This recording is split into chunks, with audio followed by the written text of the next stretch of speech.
Hey guys, welcome to Rosie's Dessert Spot. In this tutorial we'll be creating this pretty pearled Christmas tree. I have an extra tall 5-inch cake and I'm applying the final layer of frosting. You can make a crumb coat first and then apply the final layer, but I'm just going to go straight in with a nice thick layer of red buttercream.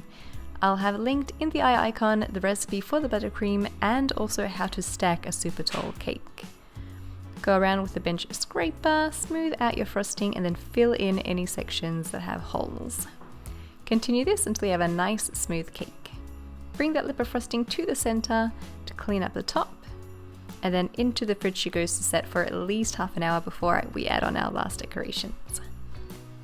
I have a number 352 piping tip. This is a really nice leaf tip and some green buttercream, starting at the base and creating a straight line of leaves about 10 centimeters or so long, and each time you build on, shrink that line by maybe half a centimeter until you reach the top of the cake.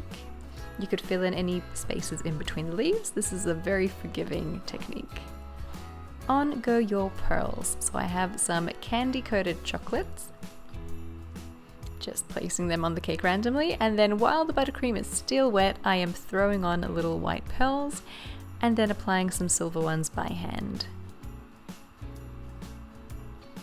For the top of the tree, normally you have a star, but I thought I'd keep the circle theme going, and I cut out a little circle with a brush piping tip out of yellow fondant.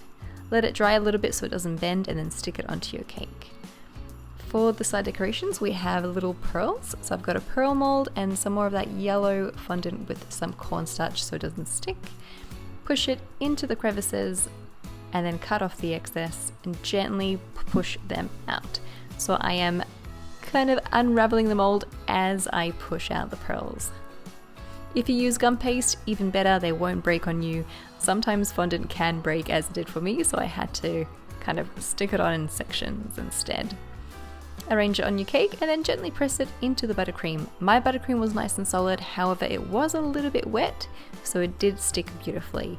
If your pearls aren't sticking, brush a little bit of water at the back of the fondant and you shouldn't have any problems. If you wanted to, you could even indent on the buttercream some lines to guide you. I just went by eye and I think it turned out pretty okay.